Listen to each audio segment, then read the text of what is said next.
Já, komið sæl, kæru áhorfendur. Við erum hérna í rauðum raunveruleika og ætlum að tala eins nýlegan stjórnarsáttmála, uh, raunveruleika pólitíkar á Íslandi í dag og í heiminum almennt og framtíðarsýnina sem okkur boðið upp á, bæði af stjórnvöldum og líka hvernig bara fólk sér það fyrir sér. Við erum inn á Trausti og Karlhíðin. Nú komin nýr stjórnarsáttmáli sem held ég sá lengsti í sögu Íslands, heyrði ég, en frekar innihaldslaus, virðist vera. Já, það virðist vera, en þau eru samt að gott að segja hann sé svo lengsti sem að þau segja kannski að sé allstefnumálið, eða ég veit það ekki hvað. Já, þetta bara eins convoluted og flókið. Já, ég held það sko. Og svo líka svona aðalega sem maður hefur heyrt á stjórnarandstöðunni svona að það sé engin sýn, þú veist, Kristrún Frostadóttir í Samfylkingunni var að tala að vanta alla svona framtíðarsýn eitthvað svoleiðis. En þú veist, við erum svolítið ekki sammála því að þau er alveg með skýra sýn sem bara nýfrjálshyggjan, áframhaldandi, en það svolítið búið að vera svona reykur og smoke and mirrors í rauninni fyrir því að fólk gerir sér nákvæmlega grein fyrir hver stefnan á að vera og það svolítið verið afvegaleiða kannski með hrókeringum og ráðuneytum og öllu því, en þá í rauninni bara halda áfram á sömu braut, þá fara bara gera mjög róttækir hluti eins og einkaveiða vegakerfið, einkaveiða meiri heilbrigðisþjónustunni og auka auð ólígarkana. Við erum með vegtolla út allt. Þetta oft þannig að það ekki einu sinni nóg í dag að lesa opinbera stefnur flokkana. Þú þarf virkilega að fylgjast með hvað þeir hafa gert og hvað þeir eru að gera. Af því oft þeir einmitt, núna Katrín Jakobs að segja að það verið gert alls konar fyrir öryrkja og heilbrigðismálinir og oddi hjá þeim.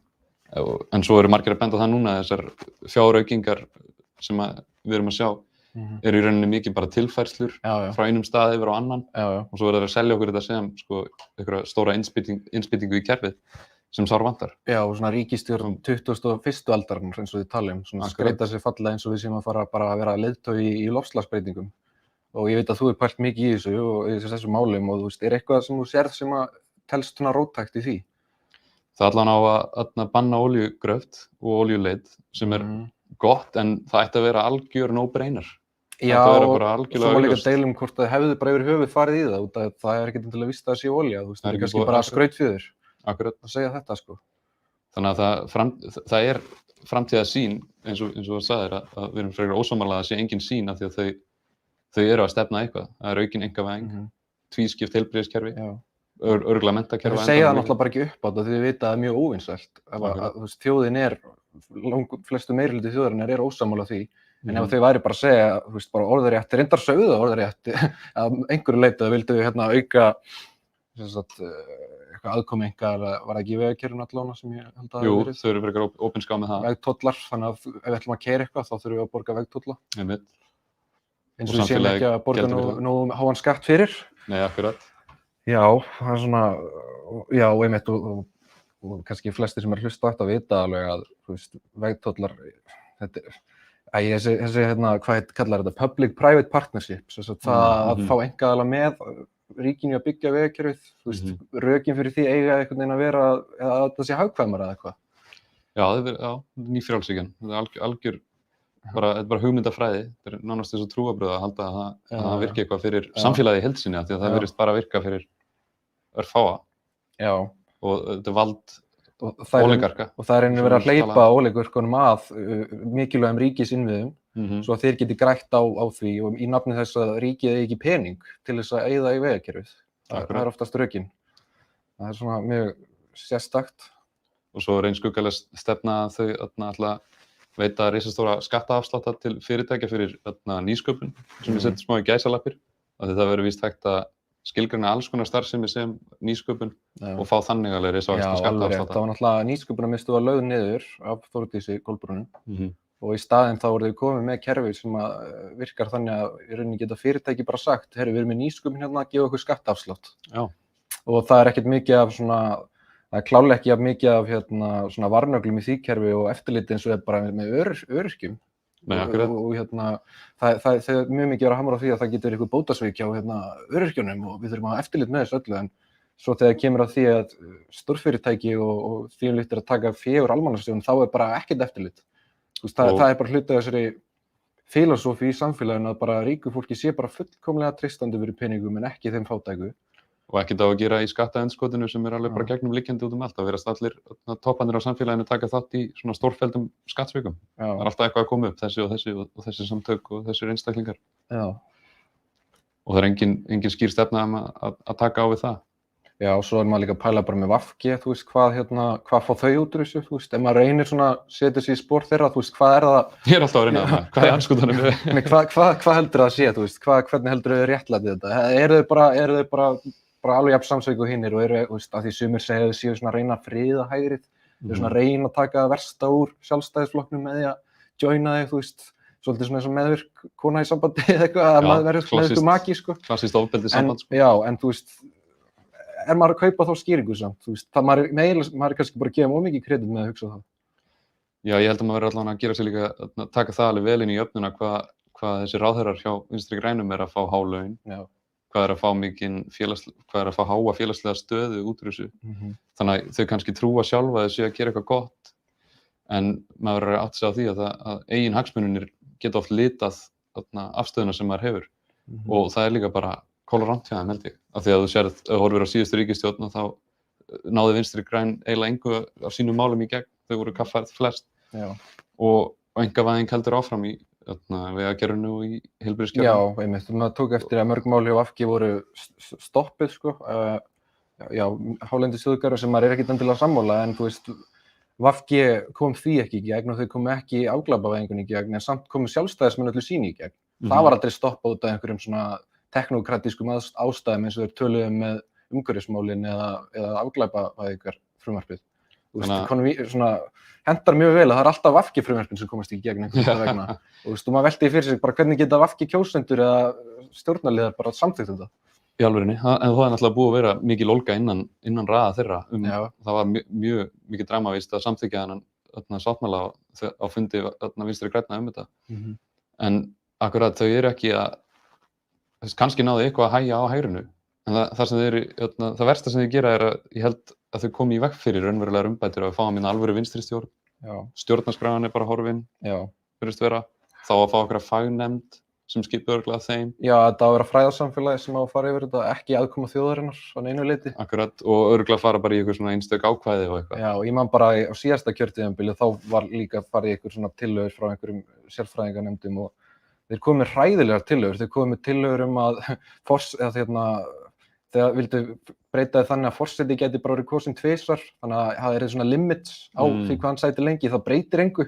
Af því að hann hefur engin völd. Þetta er ekki mjög krúsal, það væri meira krúsal að kannski ráðherrar eða þingmenn væru takmarkaðir í völdum og það var tillaga ef ég man rétt að breyta kosningum þannig að það er kosið frekar á 5 ára fresti eða eitthvað svoleiðis. Nú, ok. Já, við minnið það. Hver var stöðuleiki eða eitthvað, ég veit það. Stöðuleiki. En alltaf innræði er bara stöðuleiki líka, þú veist. Það er líka að segja það. Og líka, maður velt fyrir sér að fólk sem kannski kaus Framsókn núna síðast, út af því að það vildi stöðuleika, finnst kannski réttilega mögulega að við ættum að fara hægt núna og hafa okkur hæg í COVID og svo ættum við kannski að fara í einhverjum svona stóra breytingar, sko. En það er róttæk stefna í gangi einkavæðingu á heilbrigðiskerfinu. Þetta er alls ekki, þeir eru ekki hófsamur flokkur. Þetta er bara mjög róttækur flokkur og það finna er að flokkar sem eru stimplaðir sem róttækir, bara eins og sósíalistaflokkurinn eða aðrir vinstriflokkar, þeir eru með stefnumál sem meirihluti þjóðarinnar er sammála. Akkurat, og er alls ekki róttæk að maður bara horfir á sögu Skandinavíu og fleiri vestrænna ríkja. Þetta eru stefnur sem hafa verið flestar þaulreyndar bara. Meirihluti Íslendingar á móti kvótakerfinu, meirihluti Íslendinga vill opinbera heilbrigðisþjónustu, meirihluti Íslendinga vill jöfn tækifæri í menntun. Þetta er allt mál sem sósíalistar taka undir, en einhver hluta vegna þeir stimplaðir sem róttækir. Stöðugt mála þetta sem eitthvað alveg fjarstæðukennt og óraunhæft. Já, en svo eru svona þessir hófsömu flokkar eins og Framsókn sem eru kallaðir, þeir samt styðja mjög róttæka hluti, bara eins og umturna vegakerfinu okkar, umturna heilbrigðiskerfinu okkar, þú veist. Þetta er mjög róttækt. Akkurat. Þú veist, það er það sem ég skil ekki, þessi orðræðum að þeir sé ekki róttæki, þau sé ekki róttæk. Þú veist, hvaðan kemur það? Bara er það fjölmiðlaumhverfið eða þú veist hvað? Já, þetta er svona eins og þetta er bara einhver ranghugmynd sem þeir reyna að halda uppi. Já. Að þetta sé bara örugt og stöðugt einhvern veginn, en þetta tekur stöðugt breytingum. Og stöðuleiki í loftslagsmálum, ef maður hugsa það er engin stöðuleiki þar. Þetta að verra og verra og fyrir hraðar og hraðar. Þú getur ekki farið miðjuleiðina í því til dæmis. Nei, það er akkurat. Þú verður að bregðast við aðstæðanum og þú verður að gera það hratt. Bæði til að koma í veg fyrir frekari skaða og til þess að undirbúa fyrir breyttar aðstæður sem er að verða til. Já. Svo vorum við líka að tala bara, eins og bara, stefnuleysin, það er í rauninni mjög mikil nýfrjálshyggja ennþá. En það sem finna að það eins og að gera sér grein fyrir að öll þessi stefnumál nýfrjálshyggjunar sem að kannski var óhætt að tala árið 2007 fyrir hrun, bara markaðurinn eigi bara ráða öllu og svo framvegis. Svo stefnar alveg ennþá, en þau tala ekki eins mikið upp átt það. Það er eins og stjórnmálamenn viti að þetta sé mjög óvinsælt, þetta er svona eiginlega zombie. Þetta er eins og bara þegar áður en á Sovétríkin hrundu. Að þá hélt fólk að lifa eftir stefnu, þessum yfirvöld voru að segja að væri bara best nei, bara, já, við vitum að kerfið er rotið innan, við vitum að þetta er glatað, en það er ekkert alternativ, þannig að höldum bara áfram að lifa í blekkingunni. Er það ekki svolítið það sem er í gangi núna, að fólki vantar, fullt af okkur veit að það er til alternativ sem er bara meiri jöfnuður, meiri tækifæri, meiri jöfntækifæri fyrir alla. Meira lýðræði, já, meira lýðræði líka. En það er eins og mjög margir gerir sér ekki grein fyrir að það er hægt að fara aðra leið heldur en þá sem við erum að fara núna. Já. Og það er kannski höfum við ekki náð að breiða þessari sýn nógu vel út. En svo verður bara að segja líka að það er markvisst reynt að kaffara hana og afvegaleiða umræðan alla. Og við ættum öll finnst mér sem bara borgarbúar og þjóðþegnar að vera brjáluð yfir því að stjórnarskráin sé bara grafin af því að það var kosið hana og síðan var lýðræðislega til þess var kosið stjórnlagaráð til þess að búa hana til og svo var hún samþykkt af Íslendingum og svo var hún dæmd ólöglega þegar það vantaði einhverja nokkra sentimetra upp á einn kjörkassa á einum kjörstað og þá er sagt að kosningin sé bara ólögmæt og það má því ekki taka upp stjórnarskrána en svo erum við með rosalega misheppnaða kosningu í Suðurkjördæmi núna sem er dæmd ólögleg á norðvestur kjördæmi og er dæmd ólögleg, fólk sektað fyrir að kjörstjórinn hana en samt stendur kosningin. Hvað gerist við alla þessi dómara sem voru svona alvarlegir með kosninguna stjórnarskrána? Þetta sýnir hvar hagsmunirnir liggja. Já. Þetta er svolítið inngróið inn í allt valdkerfið okkar. Já, það gerir það algjörlega.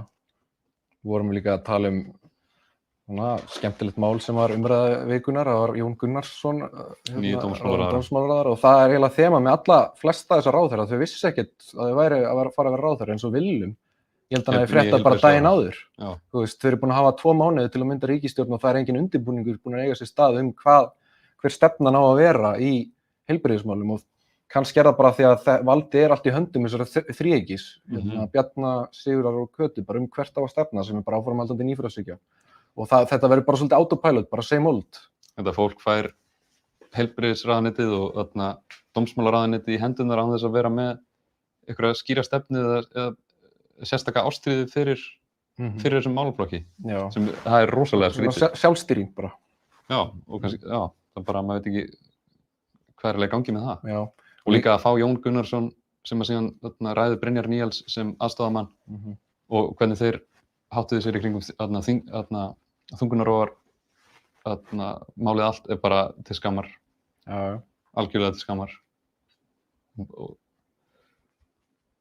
Já, það er bara fakt að það þarf að gera eitthvað í þeim málum rosalegt og þessi gæri ekki að fara að gera það. Þeir eru að fara að gaslýsa endalaust og tala að það þurfa að treysta réttarkerfinu sem hefur brugðist þolendum endalaust aftur og aftur. Já. Það er ekki spennandi að sjá þar.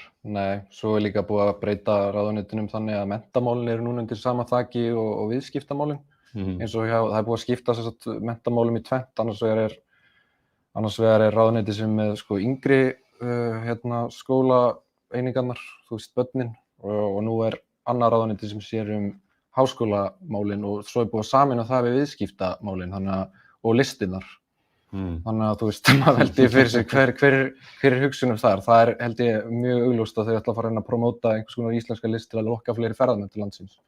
Og það er svolítið bara að vera úrkynja list í rauninni.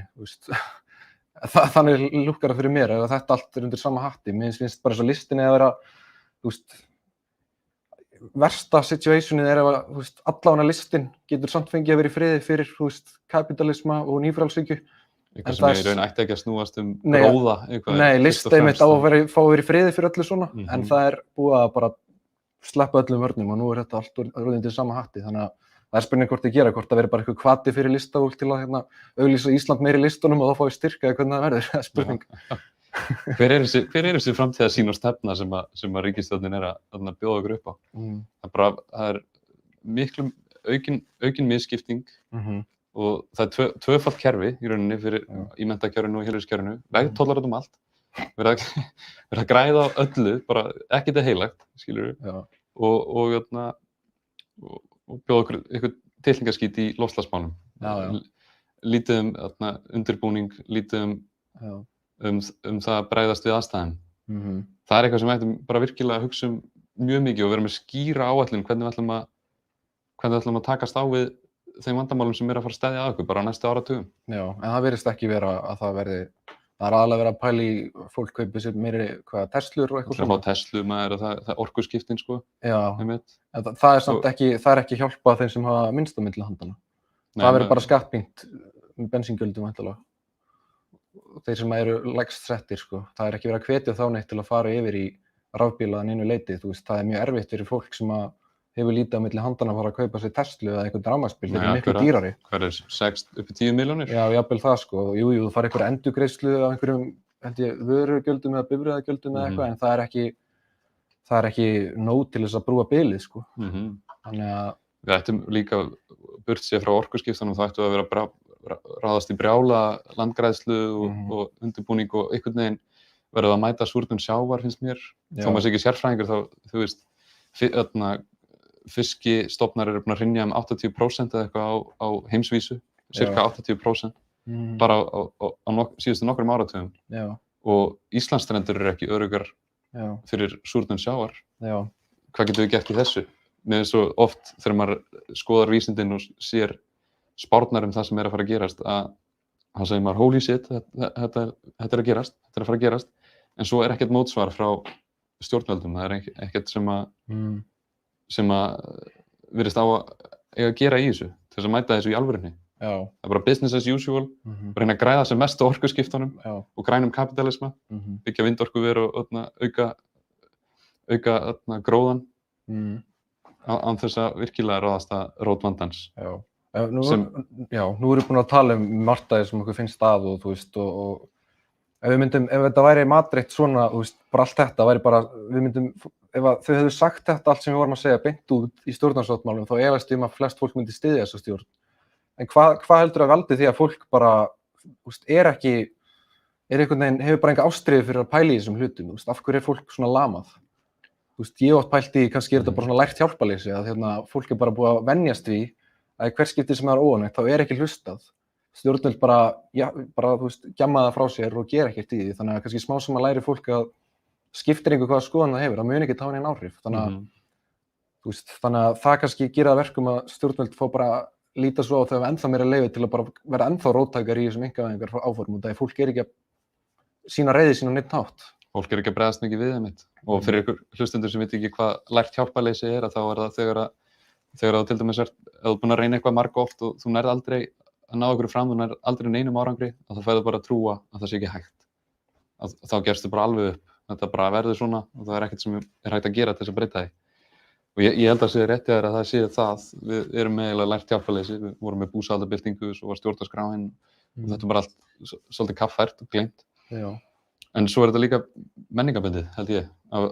Einstaklingshyggjan á Íslandi er orðin svo mikil að það er ekkert allt og flestum dettur ekki í hug að taka þátt í ykkur svona félagsstarfi.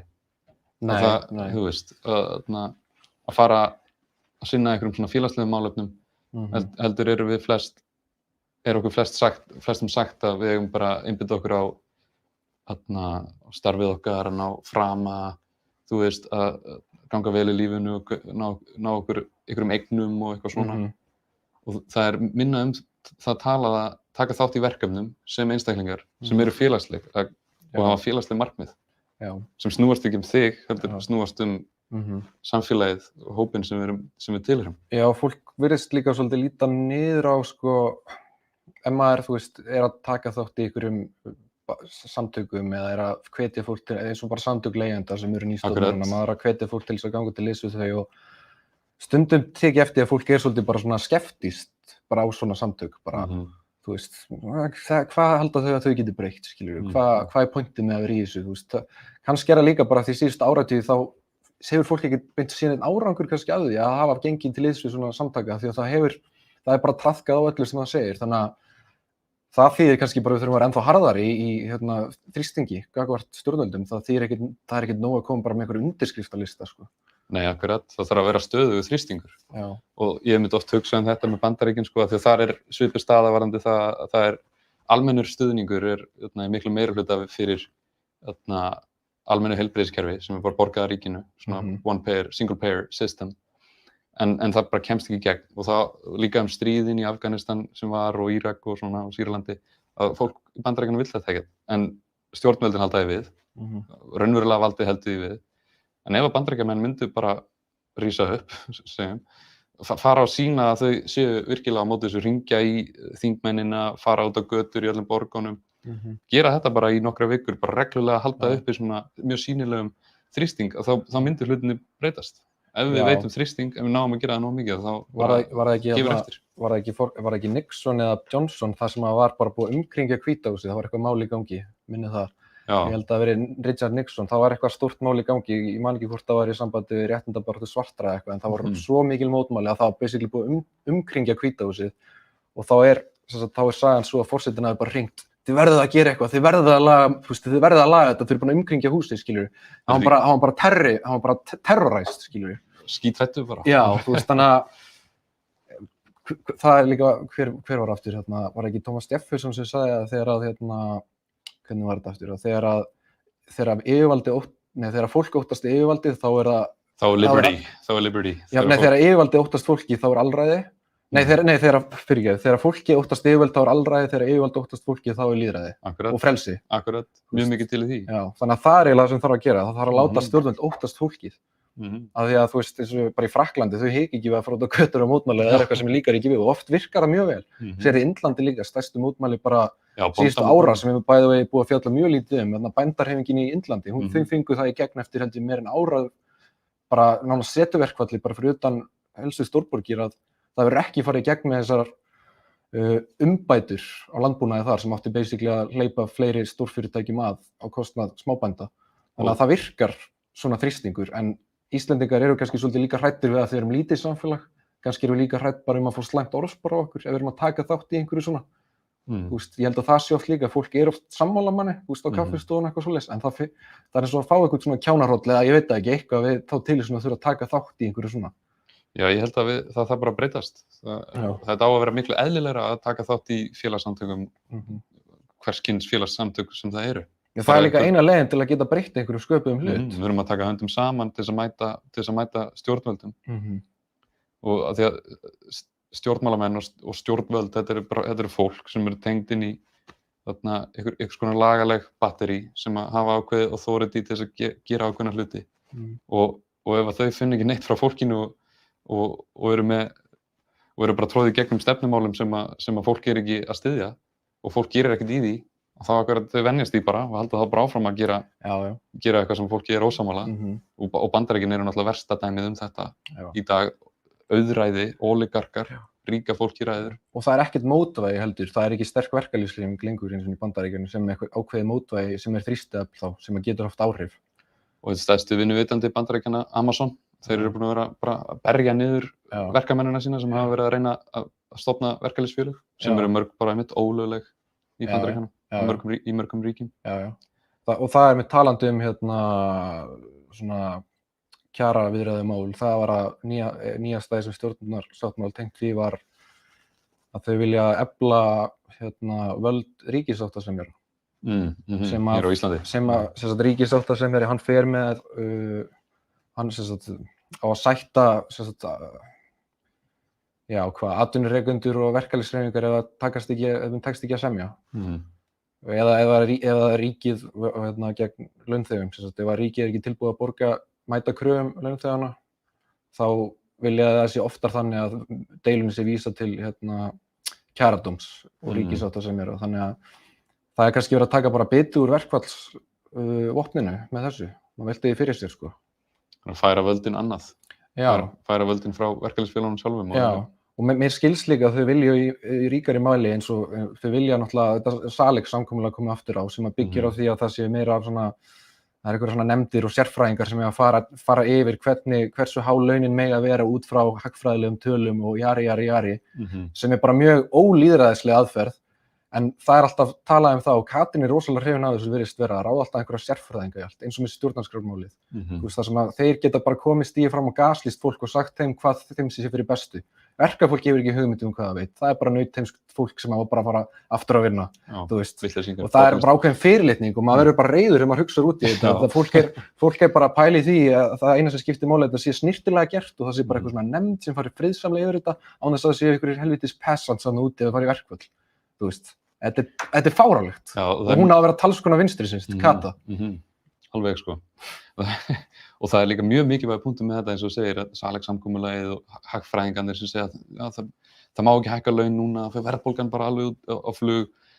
Þetta ekki eðlisfræði. Það ekki eðlisfræði þegar í hagfræðinni eins og gott dæmi hvað þetta mikil hugmyndafræði að spila inn í hérna að Hagstofan gáð skýrslu daginn sem segir að ef þau einkavæðum Landsvirkjun þá hækkar GDP hjá okkur. Landsframleiðsla. Já, það verglandsframleiðsla. Ég held að. Já, eitthvað svoleiðis. Þá hækkar GDP, ef þau einkavæðum Landsvirkjun þá hækkar GDP. Og þetta rétt tæknilega séð að þegar það einkavætt eitthvað gjarnan þá hækkar GDP eins og þegar Margaret Thatcher held ég að hafa einkavætt mikið almenningssamgöngum Bretlands. Og þá hækkaði GDP. En það var mikið af því að farþegar almenningssamganganna voru að borga meira í almenningssamgöngur og þannig varð meiri gróði en það varð bara hjá eigundum samgangnanna. Það hefur líka verið margótt farið yfir það bara að GDP alls ekki rétta leiðin til að mæla hagsæld í þjóðfélagum. Það bara, þú ert að taka eina jöfnu og alhæfa með það því að samfélagi sem við lifum í sé frábært. Það ekki verið að taka með á ójöfnuði eða afstæðum skortur þegar fólk upplifir ójöfnuð, stjórnvöld geta alltaf sagt, já, þú hefur það fínt, ég meina að þú ert með þak yfir höfuð og allt það, en svo horfir í kringu þig og sér að það fullt af fólki sem hefur það miklu betur en ég og það bara í eðli mannsins og leið hann upplifir það að einhver önnur manneskja hefur miklu meir en hún, það verður ákveðin reiði sem vaknar. Sérstaklega ef það óréttlátt. Já, og það í rauninni bara heilbrigðast fyrir þjóðfélagið að sé sem mestur jöfnuður vegna þess að það verður svo rosalega tókstreita þegar verður svona mikill ójöfnuður í samfélögum, bæði fyrir þá sem efst upp og þá sem lægst niðri. Það verður líka bara engin dýnamík lengur sem gerir það verkum að við getum vaxið ennþá meira. Fólk einangrar sig, ríka fólki einangrar sig í svona girtum af samfélögum, Akkurat, gated communities, eins og þarna, já. Já, það hræðilegt sko. Og við eigum að vera saman í liði. Þó við keppum við hvort annað á ýmsum mörkuðum og svona, og í íþróttum og alls konar. En í grunninn erum við í sama landi á sömu plánetu og það bara kjarninn að þessu og við þurfum að vinna saman að svona kjarnamálum. Já. Svo ég að spá í svona lokin bara tengst stjórnarsáttmálum, það eru húsnæðismálin. Ég held að það væri ekki hægt að verða fyrir vonbrigðum með það sem væri að fara að koma frá stjórnarflokkum, en maður það samt. Það bara verið að tala um að við skulum beita okkur fyrir því að það verði meira framboð af lóðum. Sem í höndum sveitafélagana, þannig að hvað pointið með að segja þetta einu sinni, sveitafélagin stjórn þessu með lóðum. Það sem þau hefðu getað gert var að fara í stórt átaki í húsnæðismálum. Ríkið myndi fjármagna íbúðuppbyggingu. Það var ekkert sagt að það gert. Kannski ætla að kasta nokkrum brauðmólum í bjargleigufélag sem að borgin búin að held ég styrkja hvað mest í samvinnu við stéttarfélagin. Þannig að... En annars það bara markaðurinn sem á að laga þetta allt. Já, eins og bara búið að treysta á að eigi að gera sína verkamannabústaðir voru lagðir niður. Og síðan það gerist, þá íbúið að hækka rosalega mikið. Ég bara velti fyrir mér hvenær fólk fattar, þetta helst í hendur að það sé ekki nóg félagsleg húsnæði sem veldur því að íbúðaverð hækkar og það fólk rosalega örvæntingafullt að komast inn. Og vísitalan að hækka og leigan að hækka. Já. Svo líka vandamálega fullt af fólki sem á bara heima í íbúðum sem á hækka í verði. Það vill ekki að íbúðar verði sitt lækki. Nei, akkurat. Þannig að þú ert komið með stór hluti íbúða landsins bara alveg samum að íbúðaverð sé hækka. Það bara gott fyrir það. Það býr til togstreitu á milli eigenda og leigjenda. Já, og milli unga fólksins og eldra fólksins líka held ég. Þú veist, það alast upp heil kynslóð sem getur aldrei flutt í úthverfið í raðhúsið sem foreldrar þeirra gátu gert. Þú veist, þannig að þetta ekki gott fyrir samfélagið líka, bara þessi togstreita sem myndast á milli kynslóð, foreldra og barna. Og þetta engin stöðuleiki og þetta mjög róttækt. Þetta ekki tóm framtíðarsýn, það klárt hvert þeir að fara. Já. Og þetta hefur afleiðingar. Þau vilja fá svona hierarkískt samfélag. Það rauninni stefnan, bara að það sé ákveðnir sem sitja á toppnum sem hafi völdin yfir okkur og við að vera rosalega þakklátt ef við fáum einhverja nokkra móla frá þeim. Þú veist, það rauninni og þú veist, þetta heldur ekki land tækifæranna, þetta bara tækifæri fyrir nokkra til þess að geta veitt okkur vinnu í sínu stórfyrirtæki. Það ekki mikið frelsi fyrir venjulegt fólk til að stofna fyrirtæki í Íslandi, þú þarft að eiga rosalega mikið pening til þess. Og hvernig verður það ef heilbrigðiskerfið verður í sífelldri auknu mæli einkavætt og svo þetta borga vegtolla og leigan að hækka, skilur við, þetta ekki stöðuleiki, þetta að verða verra og það þarf að bregðast við því. En ef það eitthvað eitt jákvætt, hvað væri það við stjórnarsáttmála? Fyrir utan annað olíu, þú veist. Mér í rauninni dettur ekkert til hugar akkúrat núna, ég veit það ekki. Kata forsætisráðherra kannski? Já, hann flott út af við og eitthvað svoleiðis. Girl boss. Já, kannski nóg fyrir suma. En það bara yfirborðið. Það þarf að horfa á efnislegu aðstæðunar, félagslegu hliðina og hvert þetta að fara og hvernig þetta að þróast. Já. Og ég bara skil ekki hvað Katrín Jakobsdóttir að pæla. Nei. Ég held að það sé komið nóg af þessu dúmerspjalli og fyrir kannski verið eitthvað annað dúmerspjall, ég veit það ekki. En þú varst eitthvað að pæla í tómhyggju og vonleysi og fleiri. Það skemmtilegu. Já, eins og við töluðum áðan að það eins og fólk þjáist af lærðu hjálparleysi. Það eins og þannig við náum engum árangri. Að ekkert sem við gerum skiptir máli, að þetta breytist ekkert sama hvað. Og akkurat þetta, það engin stjórnmálafólk ekki ná að sýna okkur fram á veg á okkur fallega framtíðarsýn sem við getum verið sammála og reynt að berjast fyrir. Heldur eins og stefna Sjálfstæðisflokksins og Vinstri grænna núna að þau segjast alltaf, já, við ætlum að tækla heilbrigðismálin og við ætlum að hjálpa öryrkjum og svona. Og svo ekkert róttækt gert, það ekkert gert sem að hjálpar mikið í alvörunni. Og svona segja þetta ár eftir ár eftir ár.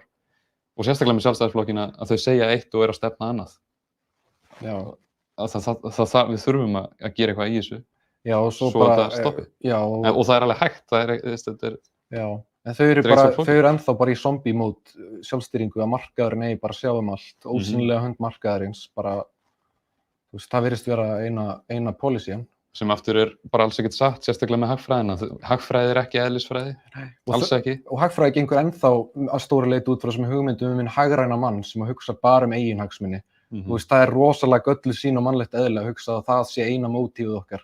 Og út frá því rosalega mörg efnahagsleg módel gerð, bara út frá því að fólk sé mjög eigingjarnt og hugsi bara eigin hag, meti það versus kostir versus gallar og þá tekið mjög rökara átkvörðun. Þetta virkar alls ekki þannig, við erum miklu flóknari en það og þess vegna finnst mér mjög fárlegt að tala að sjálfstæðismenn séu mjög góðir í efnahagsmálum og mjög lógískir í því efnum. Þetta jaðrar við að vera súdóvísindi, sko. Og bara sjúklega meðvirkir með skattasvikum og svoleiðis. Og hvað stöðuleiki það? Það var náttúrulega einn þeirra sem var Hvernig eru þeir íhaldið? Já, Hannes Solmstedt sagði náttúrulega að það væri bara dyggð að svíkjast undan skatti um daginn. Akkurat. Og það var auðvelt að svara honum. Þú veist, hann algjör vitleysa í honum. Er það dyggð að skjóta undan lögum samfélags? Hvernig samfélagið ákvað, lýðræðislegt samfélag ákvað, væri réttlátt skattaumhverfi og skattalöggjöf að það sanngjarnt að þú borgir þetta mikið af peningunum þínum, etc. Og svo eru þeir að nota sér svona legal loopholes og leiðir til þess að komast undan þessum skatti og Hannes segir að það sé dyggð. Þegar þeir sem skrifuðu lögin sá ekki fyrir sér að þetta myndi enda svona. Og þá þetta ekki anda lagana. Nei. Þetta ekki að tryggja það sem þetta átt að tryggja. Nei. Og það bara viðbjörnslegt. Og þeir reyna að selja sig sem einhverja svona kristilega íhaldsmenn og law and order, skilur stöðuleiki og svona. Já, einmitt lög og réttlæti. Við vorum að tala einhvern tímann held í dag að það enginn að tala lög og réttlæti þegar kemur að launaþjófnaði. Þá allt í einu allt í lagi bara að það sé ekki verið að refsa neinum fyrir að stela launum á fólki, en það mjög mikið verið að fókus á petty crimes, það sem verið að stela kannski smá úr búðum eða eitthvað. Þú veist, og það mótsögn að hægri menn, þú veist, þeir hafa eignað sér dómsvaldið, þeir eru alltaf með dómsmálaráðuneytið og segjast vilja vera mjög harðir gegn glæpum, þú veist, við förum í hart gegn skipulögðum glæpasamtökum, ok, fair enough, það kannski allt í lagi að fara eitthvað hindra það að skipulögð glæpasamtök hafi of stór áhrif hérna. En svo erum við náttúrulega með önnur skipulögð glæpasamtök sem eru lögleg í rauninni. Þá er það kannski ekki glæpir en samt. Af því að það er ekki búið að gera það glæpsamlegu athæfi að stela launum. Akkurat. Ok, það er tæknilega sér glæpsamlegt en það er engin refsing sem fylgir því. Það er ekki ólöglegt tæknilega séð, en það ætti að vera ólöglegt þegar það er siðlaust og það var ekki það sem lögin höfðu í huga þegar það voru búin til. Og þetta ætti Hannes að vita. Já, og í Bandaríkjunum, og það hlýtur að vera eins hér, að það er miklu meiri fjárhæðum stolið í gegnum launaþjófnað heldur en annars konar þjófnaði. Já, það er ekki, það er bara stæðsta upphæð í heimi. Já, þannig að fólk, þetta er að kosta samfélagi miklu meira heldur en almennur þjófnaður. Þannig að maður velti fyrir sér, ef að fólk væri í alvörun að pæla í ágóða samfélagsins, eins og sjálfstæðismenn segja sig að gera, af hverju þá ekki löngu búnir að koma þessu í gegn? Er það kannski að þeir eru meira að pæla í umboðsmönnunum sínum? Já, og hagsmunum sínum. Sem eru ólígarkar. Já, það er ljót framtíðarsýn, ég vil ekki taka þátt í henni. Nei. Og við verðum að stefna ykkur annað, það er margt annað hægt að gera. Svo varstu eitthvað að pæli, já, og svo náttúrulega tengist það bara einstaklingshyggjunni líka. Allt saman bara, það er allir rosalega fastir á bara ég og mig frá mér til mín og þá kannski vantar þess að samheldni eins og í húsnæðismálunum sem við vorum að tala og það eru svo margir sem hafa bara hagað því að húsnæði hækki fyrir sig. Akkurat. En það pælir rauninni ekki áhrifin fyrir þá sem að komast aldrei inn á húsnæðismarkaðinn. Og það er svo margt sem að einstaklingshyggjan spilar inn í og kemur í veg fyrir að við getum breytt hlutum. Og það eru sumir sem segja að þeir kjósi bara alltaf samkvæmt sínum eigin hagsmunum. Já. Og ég held að það, sko, eins og... Hinn hagræni maður. Já, bara mínir hagsmunir, að eina sem ég kýs er út frá þeim. Já. En meira að segja, stofnendur Bandaríkjanna, the founding fathers, þeir töluðu það, já, þú ættir alveg eitthvað að kjósa eftir eigin hagsmunum, en þú verður líka að taka inn í jöfnuna almannahag. Við verðum að hugsa það saman af því við erum saman í samfélagi og þú sleppir ekki undan því. Nei. Við erum ekki atomized einstaklingar eitthvað staðar inn í, við tengjumst öll mjög mörgum og flóknum netum og þurfum að figura það út saman. Sýna hvort öðru virðingu og réttlæti því annars eiga hlutinni til að verða mjög hættulegir. Já, algjörlega. Og það eru aðrir valmöguleikar í boði. Já, heldur betur. Var það eitthvað fleira sem við vildum fara yfir? Nei, nú erum við búin að bústa þessum svo hræðilegu framtíðarsýn sem við sjáum fram á. Kannski næst komum við með eitthvað uppbyggjandi. Jú, alltaf ekki, við komum með eitthvað jákvætt næst og svona. Já, en við erum samt ekki dett í toxic jákvæðni. Nei, alls ekki. Sem að segir, sko, það er rosalega mikill partur á einstaklingshyggjunni í dag. Ef einhver veikist illa eða eitthvað, það var rosalega mikið viðtölu fólk bara, já, ég komst bara í gegnum þetta og engu nema sterkri jákvæðni og blá blá. Það er aldrei talað í fólki sem bara, nei, ég var veikum, ég leið ógeðslega illa og þannig var það bara. Þú veist, það er allt í lagi að við erum að segja neikvæða hluti og það er alltaf talað að þeir sem að gagnrýni alltaf á gagnrýni þeir sé einhverju nöldursveggir og vilja rífa allt niður. Mér finnst það mitt vera öfugt að þeir sem gagnrýna mest, þeir þykir hvað mest vænt landið sitt. Akkurat. Þú veist, þetta er bara... We give a fuck, skilur, við erum að reyna, við viljum sjá betri heim. Pointið okkar er ekki bara að rífa niður samfélag og eyðileggja það. Þá værum við ekki að gagnrýna neitt, þá værum við bara yes, þetta er allt frábært. Og það er einmitt aftur bara, kannski loka orða, þessi stöðuleiki, nei, við sjáum þetta verða verra og verra, við sjáum samfélagi breytast róttækt og sérstaklega við hugsum Þetta er samt hófsamlegt þannig séð með að við hvað meirihluti þjóðarinnar vill þessar pælingar sem við viljum gera. Þetta er bara hófsemi, það sem þau eru að gera róttækt. En við þökkum ykkur kærlega fyrir að vera með okkur í rauðum raunveruleika og við sjáumst næsta mánudag. Hress og kát!